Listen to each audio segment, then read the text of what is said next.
الحمد للہ وحدہ والصلاة والسلام علی من لا نبی بعدہ اما بعد فاعوذ باللہ من الشیطان الرجیم بسم اللہ الرحمن الرحیم۔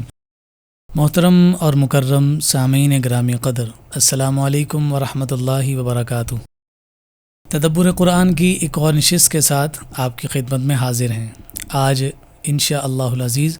ہم رب ذوالجلال کے فضل اور توفیق سے 27ویں پارے کے مضامین پر گفتگو کریں گے۔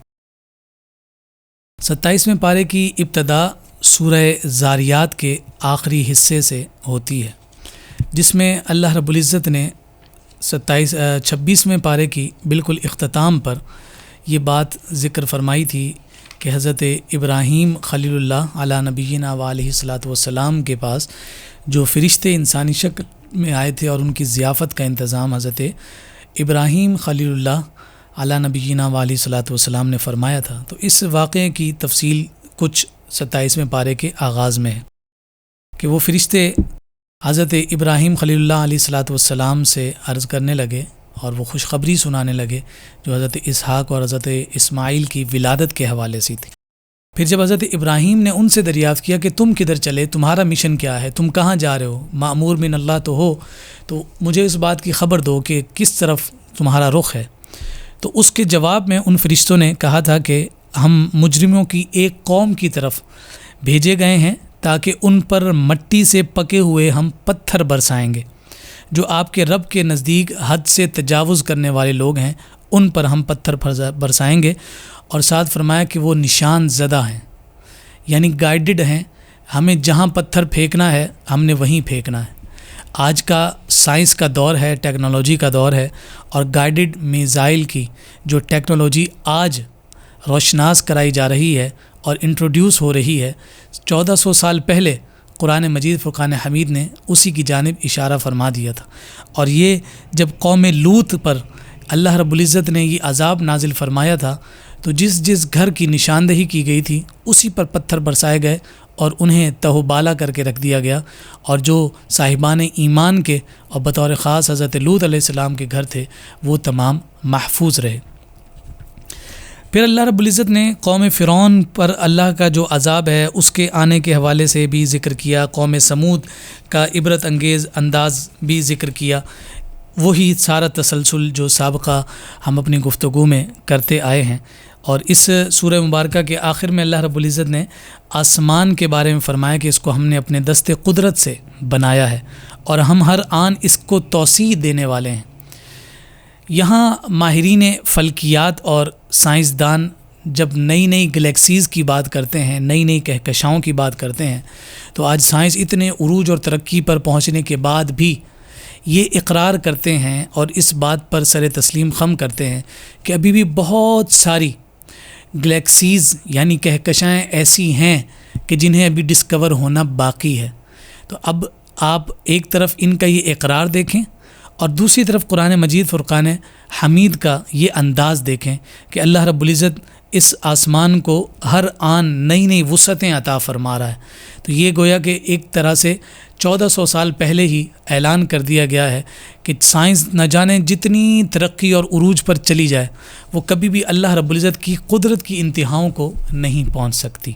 پھر سورہ مبارکہ کے آخر میں اللہ رب العزت نے مقصد تخلیق انسانی اور مقصد تخلیق جنات ذکر فرمایا، وما خلقت الجن والانس الا لیعبدون ای لیعرفون۔ مفسرین نے فرمایا کہ یہاں لیعبدون سے مراد لیعرفون ہے کہ ہم نے انسانوں اور جنوں کو نہیں پیدا کیا مگر اپنی عبادت کے لیے، یعنی اپنی معرفت کے لیے، کہ اس عبادت کے ذریعے سے رب کو پہچاننا ہے۔ رب کی پہچان نہ صرف عبادت سے حاصل ہوتی ہے بلکہ اس عبادت میں جب نور علم مصطفوی کا داخل ہوتا ہے، جب نور اس کائنات کی تسخیر کا داخل ہوتا ہے، تو پھر وہ عبادت اللہ رب العزت کی بزرگی اور رب ذوالجلال کی کبریائی کی پہچان تک لے جاتی ہے، اور جسے اللہ رب العزت کی حقیقی معرفت نصیب ہو جاتی ہے تو گویا کہ وہ مقصد انسان اور وہ انسان مقصد حیات سمجھ جاتا ہے اور اپنے دنیا میں آنے کے سبب کو پورا کرتے ہوئے نظر آتا ہے۔ اگلی صورت سورہ طور ہے۔ اس سورہ میں اللہ رب العزت کے اٹل عذاب کا ذکر ہے کہ جب اس کا فیصلہ ہو جاتا ہے تو پھر اس فیصلے کو ٹالنے والی کوئی طاقت نہیں ہے۔ یہاں ذکر کیا گیا ہے کہ آسمان جس دن تھر تھرانے لگ جائے گا، پہاڑ بہت تیزی کے ساتھ چلنے لگتے ہیں، اور بہت ساری علامات قیامت کے حوالے سے ذکر کی گئی ہیں کہ اس دن کون کون سی ہولناکیاں ہوں گی کہ جس کو انسان دیکھ کر ششدر رہ جائے گا، اور انسان کے پاس حیرت و استعجاب کے علاوہ کوئی اور رستہ نہیں ہوگا۔ پھر اس کے بعد مزید فرمایا کہ اللہ رب العزت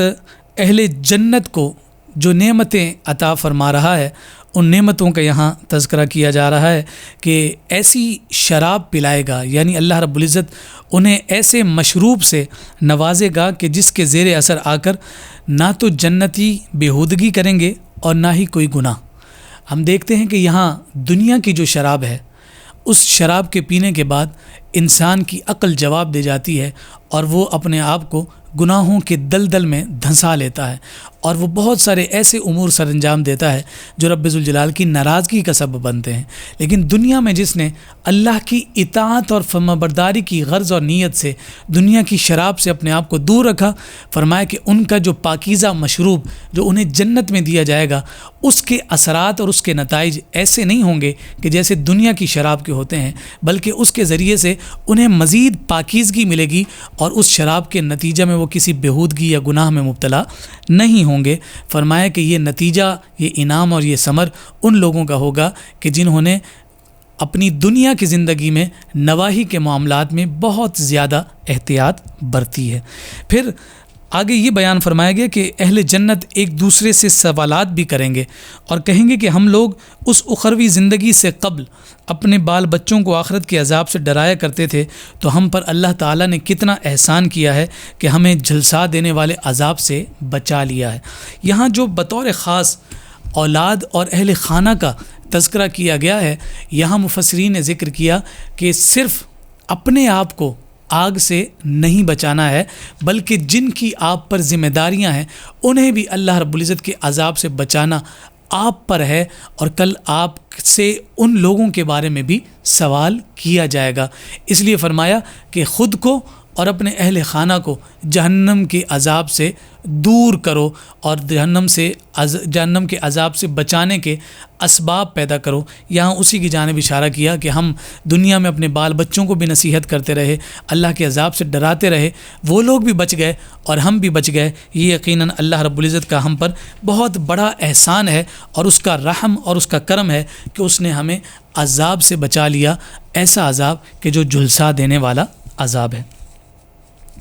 اس کے بعد اللہ رب العزت نے ایک سوالیہ، استفہامی اور معروضی انداز اختیار کیا ہے، اور قدرت باری کے جو منکرین ہیں انہیں مخاطب کر کے بیان کیا کہ وہ بغیر کسی سبب کے پیدا کر دیے گئے ہیں، یعنی انہیں عبث پیدا کیا گیا ہے، کوئی سبب ان کے آنے کا نہیں ہے، یا وہ خود ہی اپنے آپ کے خالق ہیں۔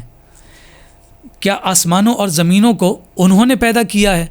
یعنی جو رب کا انکار کر رہے ہیں، رب ذوالجلال ان سے دریافت کر رہا ہے کہ اگر آسمان اور زمین کو پیدا کرنے والا رب نہیں ہے تو کیا تم لوگوں نے آسمان اور زمین کو پیدا کیا ہے؟ کیا تمہارے رب کی رحمت کے خزانے ان کے قبضہ قدرت میں ہیں کہ جو انکار کرتے ہیں؟ تو فرمایا کہ ایسی تو کوئی بات نہیں ہے، اگر واقعتاً ایسے ہی باتیں ہیں تو پھر کوئی واضح دلیل لے کر آؤ۔ یقیناً ان کے پاس کوئی دلیل موجود نہیں ہے۔ اگلی صورت سورہ نجم ہے۔ اس صورت کی ابتدائی 18 آیات میں اللہ رب العزت نے نبی رحمت صلی اللہ علیہ وآلہ وسلم کے سفر معراج کو بالتفصیل ذکر فرمایا ہے کہ کس طرح آقائے کائنات صلی اللہ علیہ وآلہ وسلم رات کے مختصر سے پہر میں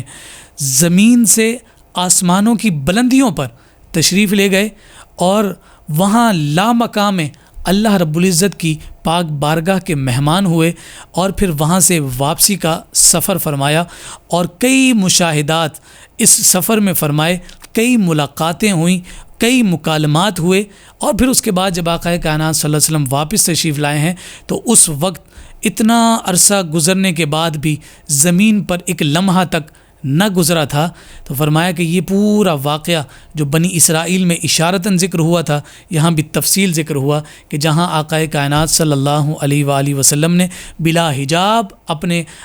رب کا دیدار کیا،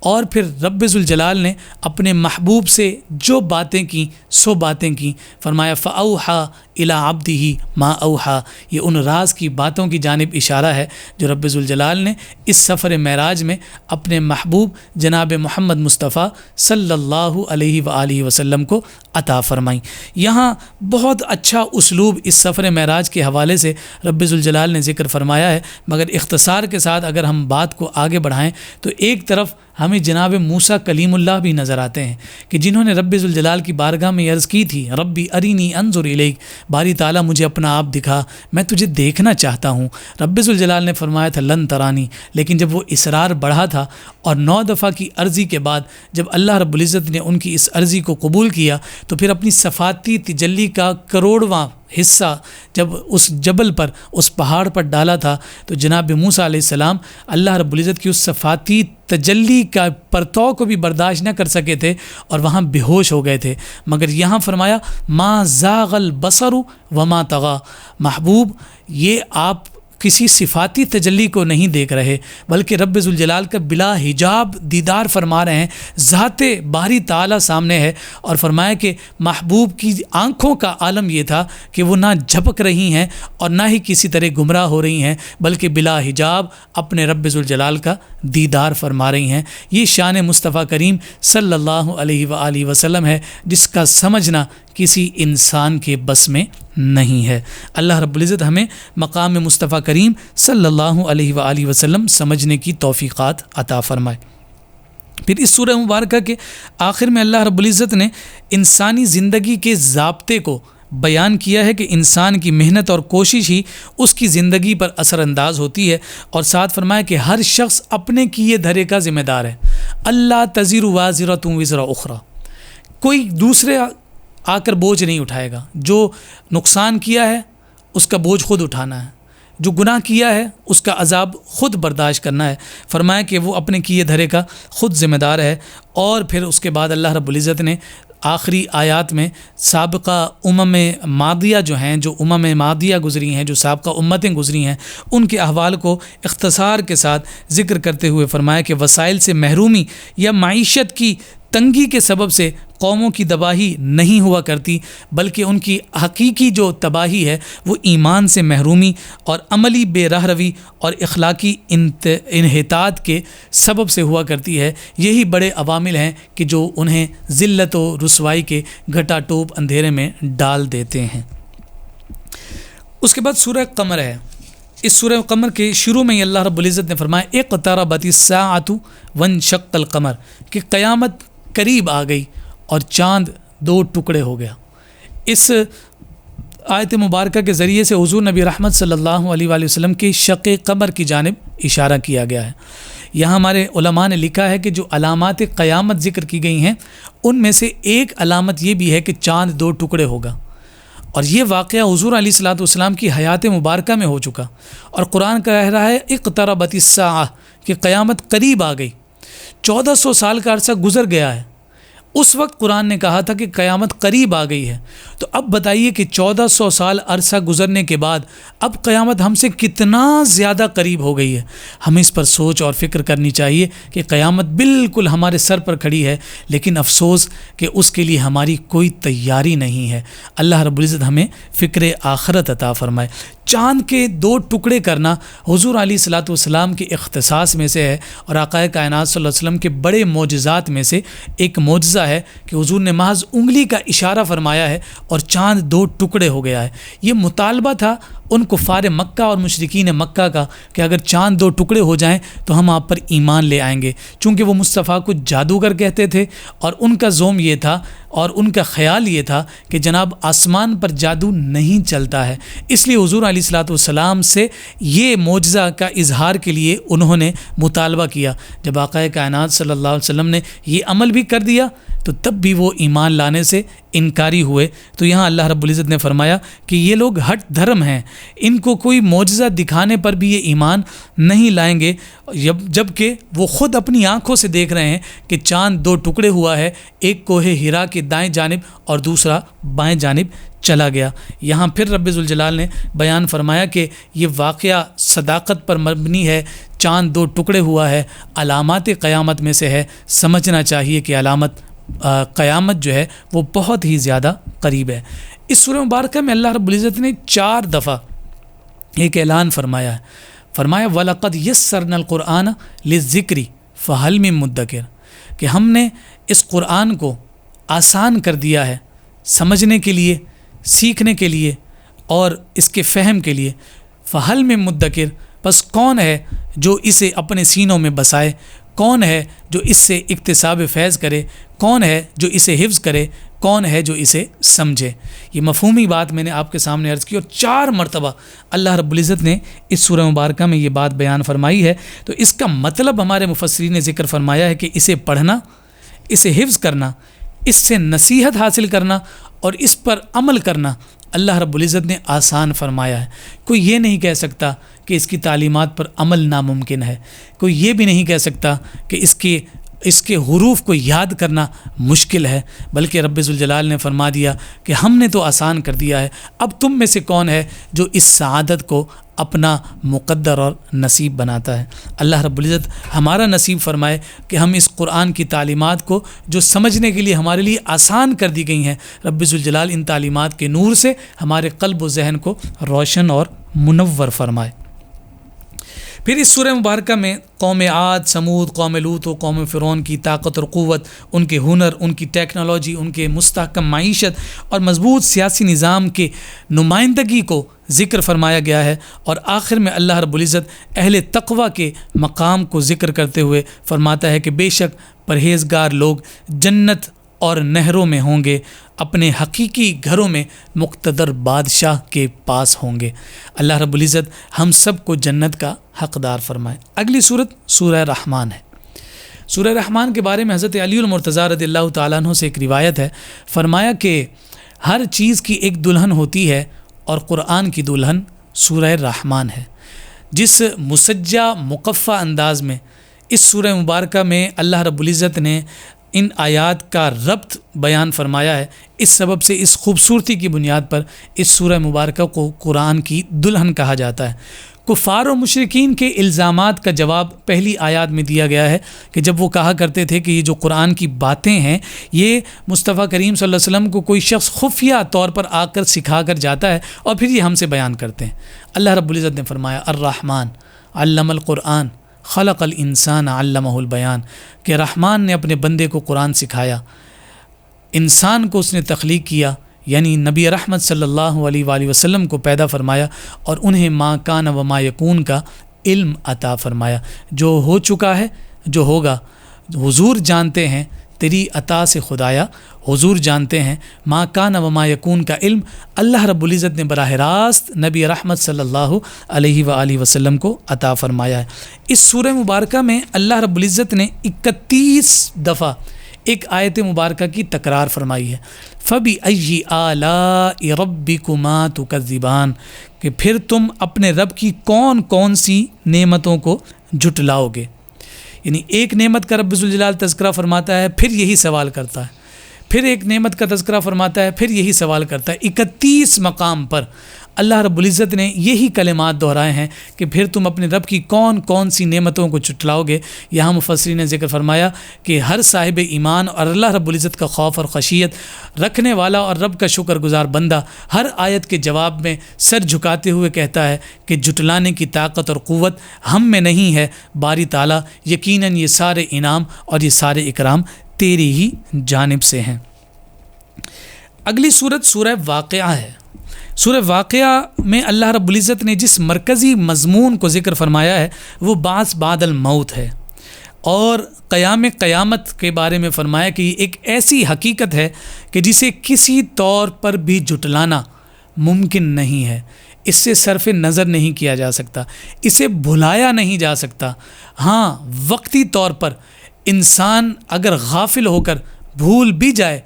تب بھی زندگی میں بھی کسی نہ کسی موقع پر اسے یاد ضرور آ جاتا ہے کہ اس نے مرنا ہے اور پھر مرنے کے بعد جینا ہے۔ اس دن عدل و انصاف کے ایسے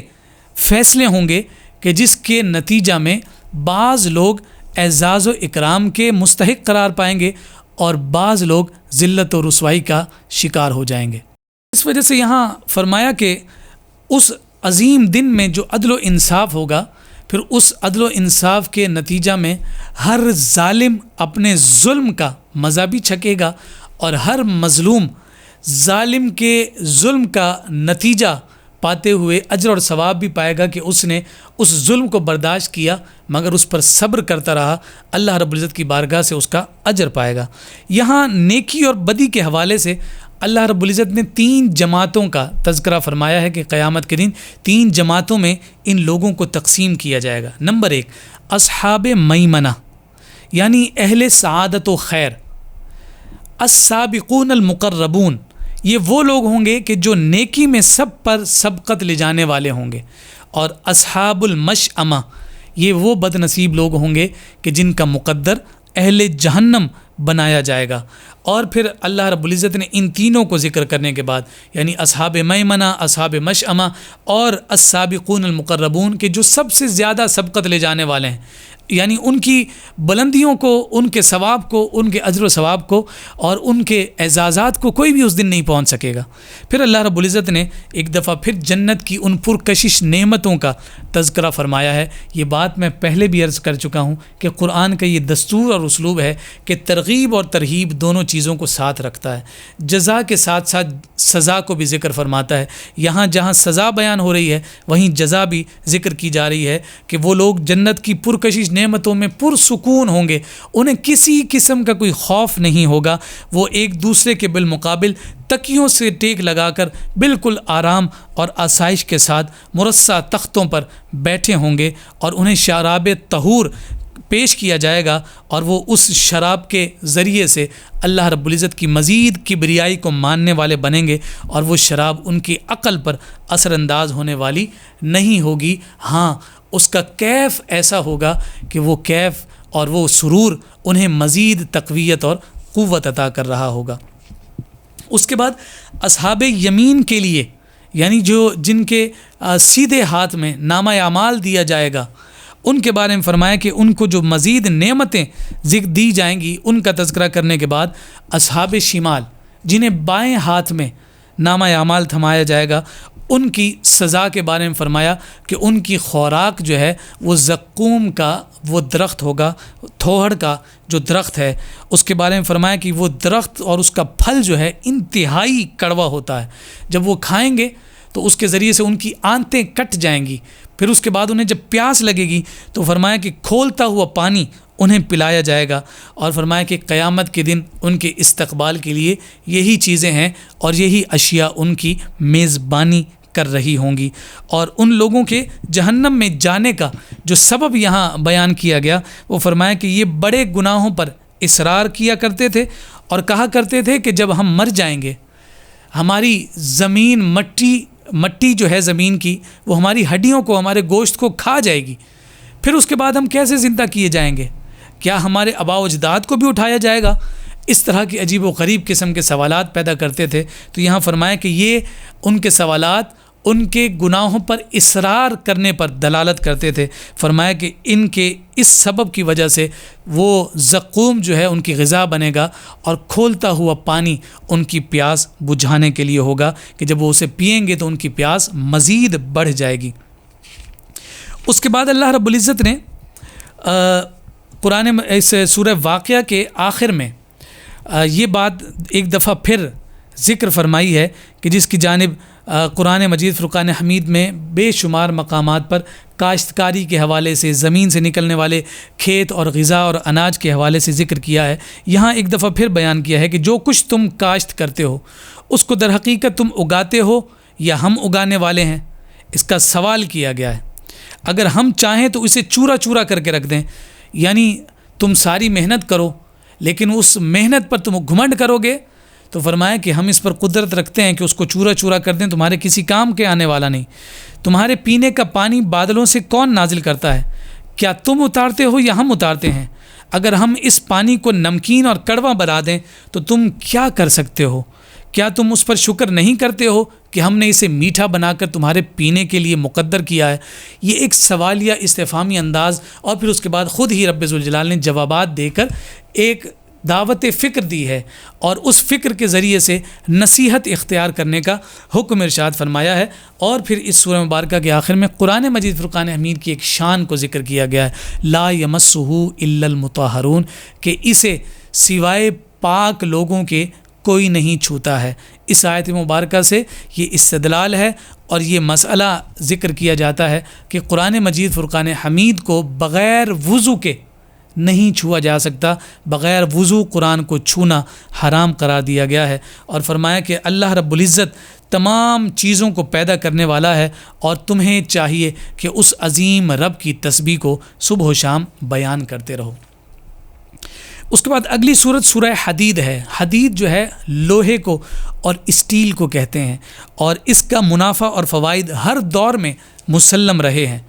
اور اس کے فوائد جہاں پہلے وقتوں میں تھے، آج کے اس دور میں مزید زیادہ جو ہے واضح ہو کر ہمارے سامنے آئے ہیں۔ تو یہ سورہ مبارکہ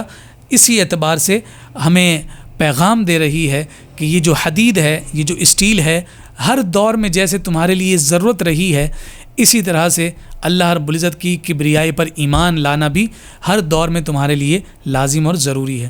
ابتدائی آیات میں اللہ رب العزت نے اپنی کبریائی کو بیان فرمایا، اپنی ملکیت کو بیان کیا، زمین و آسمان میں جو کچھ ہے وہ اسی رب کا ہے اور اسی رب کی جانب ہم نے لوٹنا ہے۔ اس کے بعد آقا کائنات صلی اللہ علیہ وآلہ وسلم کے پیارے صحابہ کا تذکرہ شروع ہوا۔ ان تمام صحابہ کی باتیں کی گئیں جنہیں اللہ رب العزت نے مختلف مدارج عطا فرمائے ہیں۔ ان طبقہ صحابہ میں اللہ رب العزت نے کچھ کو جو سب سے بڑا درجہ عطا کیا، وہ لوگ ہیں کہ جو اعلان نبوت کے فوراً بعد ایمان لے کر آئے گئے۔ پھر فرمایا کہ اس کے بعد اگلا درجہ یہ ہے کہ جب وہ 40 کی تعداد کو پہنچ گئے،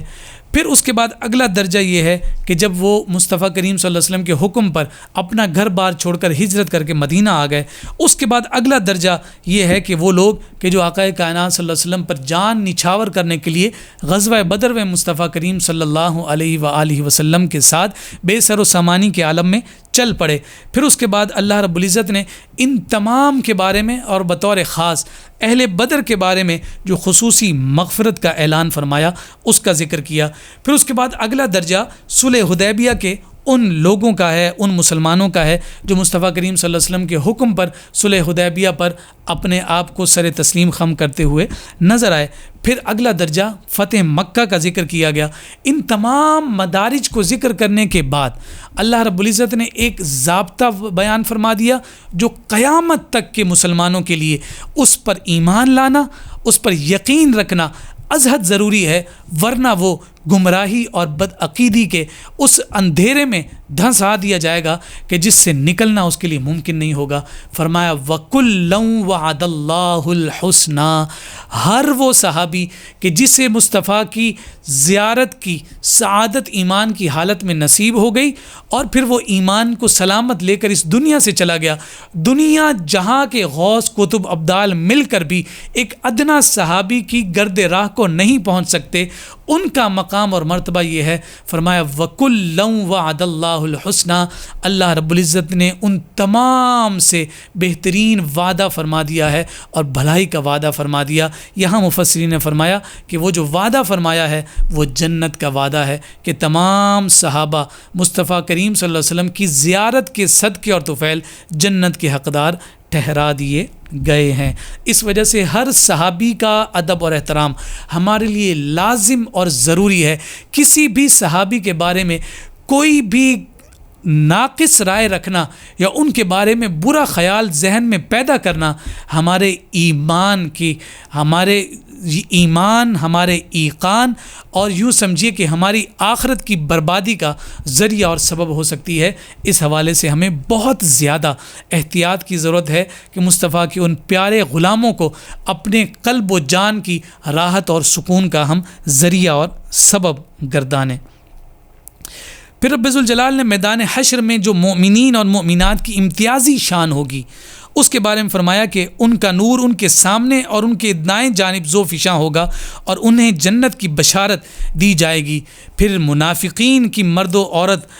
جو ہے نا ان کا ذکر کیا گیا، وہ مومنین سے کہیں گے کہ تم ہماری طرف دیکھو کہ ہم بھی تمہارے نور سے کچھ روشنی حاصل کریں۔ یعنی مومنین جو ہوں گے، چاہے وہ مرد ہیں یا عورتیں، مومنین و مومنات دونوں کا یہاں تذکرہ کیا گیا، ان کے چہرے روشن، ان کے دائیں بائیں روشنی ہی روشنی ہوگی، اور جو منافقین لوگ ہوں گے وہ اندھیرے میں ہوں گے، وہ ان مومنین سے کہہ رہے ہوں گے کہ ہماری طرف دیکھو تاکہ ہمیں بھی تھوڑا سا نور ملے، مگر فرمایا کہ ان کے درمیان ایک ایسی دیوار حائل کر دی جائے گی کہ جس میں دروازہ ہوگا، اس کے اندرون حصے میں رحمت ہوگی اور باہر کی جانب عذاب ہوگا، اور عذاب منافقین اور ان کفار کے لیے ہوگا۔ یہاں ایک اگلی آیت ہے، الم یأن للذین آمنوا ان تخشع قلوبہم لذکر اللہ، کہ کیا ایمان والوں کے لیے ابھی وہ وقت نہیں آیا کہ خدا کے ذکر سے ان کے دل لرز جائیں اور ان کے دل گداز ہو جائیں۔ تو یہ آیت مبارکہ حضرت عبداللہ بن عمر رضی اللہ تعالی عنہ کے ساتھ بطور خاص ذکر کی جاتی ہے کہ وہ اس کا کثرت کے ساتھ تلاوت کیا کرتے تھے، اور اس سے تلاوت کر کے بے اختیار روتے تھے اور بار بار اپنے رب کی بارگاہ میں عرض کرتے تھے کہ اے پروردگار وہ وقت آ گیا ہے، وہ وقت آ گیا ہے۔ اسی آیت کے ساتھ ایک خوبصورت واقعہ متصل ہے، میں اس کی جانب گفتگو کو بڑھاتے ہوئے اختتام کی جانب لے چلتا ہوں کہ حضرت فضیل بن عیاض رضی اللہ تعالیٰ عنہ محدثین کی صف میں بہت بڑا نام ہے، اولیاء کی جماعت میں انہیں ایک مقام اور مسند حاصل ہے۔ یہ فضیل بن عیاض رضی اللہ تعالیٰ عنہ کی جو ہستی ہے، یہ اپنے ابتدائی وقت میں اپنی جوانی کی کیفیت میں ڈاکو تھے، رہزن تھے، اور اتنے معروف اور مشہور ڈاکو تھے کہ جس رستے میں یہ بیٹھا کرتے تھے اس رستے سے کوئی رات کے اندھیرے میں گزرنا کسی کے لیے ممکن نہ ہوتا تھا، اور ان کی خوف، ان کی وحشت کے سبب سے کوئی اس راہ کو اختیار نہیں کرتا تھا۔ ایک دن آپ جو ہے ایک گھر میں ڈکیتی کی نیت سے جب اس گھر کی دیوار پر چڑھے ہیں تو صاحب خانہ اس آیت کی تلاوت کر رہے تھے، الم یأن للذین آمنوا ان تخشع قلوبہم لذکر اللہ، کہ کیا ایمان والوں کے لیے بھی وہ وقت نہیں آیا کہ خدا کے ذکر سے ان کے دل لرز جائیں۔ دیکھیے اللہ رب العزت جنہیں توبہ کی توفیقات عطا فرمائے تو ان کے لیے پھر ایسے ہی ذریعے اور ایسے ہی اسباب پیدا فرماتا ہے۔ یہ آواز ان کے کانوں میں جانے کی دیر تھی، وہیں واپس پلٹے اور زار و قطار رونے لگے، روتے روتے دور ایک جگہ جا کر ایک مقام پر جا کر بیٹھ گئے اور گریہ وزاری کرنے لگے کہ میں کتنا بدبخت ہوں کہ قرآن کی ان آیات سے میں نور حاصل نہیں کر رہا ہوں۔ ابھی آپ اسی کیفیت میں اور اپنے احوال کا محاسبہ کر رہے تھے کہ وہاں سے ایک قافلہ گزرنے لگا تو انہوں نے آپس میں بات چیت کی، اور بات چیت وہ کرتے ہوئے کہنے لگے کہ یہ علاقہ فضیل کا ہے، یہاں سے جلدی سے گزر جاؤ ورنہ وہ ہمارا مال لوٹ جائے گا، ہمیں اس سے ڈرنا چاہیے، اگر اس نے ہمیں لوٹ لیا تو ہمیں خالی ہاتھ اپنے گھروں کو جانا ہوگا۔ جب یہ آوازیں اور یہ باتیں حضرت فضیل کے کان سے ٹکرائیں تو وہ اور زیادہ رونے لگے اور رب ذوالجلال کی بارگاہ میں عرض کرنے لگے، باری تعالیٰ میں کتنا بدبخت ہوں، میں کتنا بد نصیب ہوں کہ تیری قوم اور تیری مخلوق مجھ سے ڈر رہی ہے، جبکہ حقیقی طور پر تو اسے ڈرنا تجھ سے چاہیے۔ یہی روتے روتے ان کی کیفیت بن گئی، اور اس دن انہوں نے سچی توبہ کی، اور سچی توبہ کرنے کے بعد وہ شہر کی جانب نکل گئے، اور پھر انہوں نے جا کر مکتب میں اپنا اوڑھنا بچھونا بنا لیا۔ وقت گزرتا رہا، منازل طے کرتے رہے، اور منزلیں طے کرتے کرتے وہ اس مسند اور اس منصب پر پہنچے، اپنے وقت کے اولیاء میں ان کا شمار ہونے لگا، اور آج بھی آپ کو محدثین کے صف میں ایک خاص مقام اور ایک خاص مرتبہ حاصل ہے۔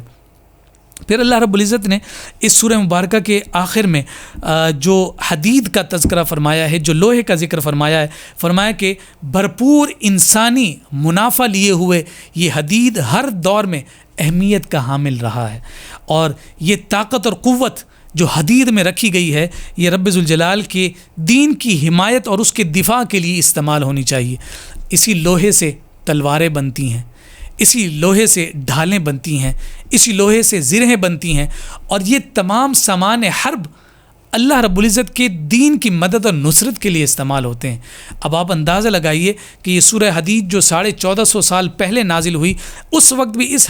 اس حدید کی افادیت کو ذکر کیا جا رہا ہے، اور آج تو آپ دیکھیے کہ سامان حرب کی تیاری اور دفاعی اور اقدامی جنگ کے لیے جو فولاد کو بنیادی حیثیت حاصل ہے، اور تمام قدیم و جدید جتنی بھی صنعتیں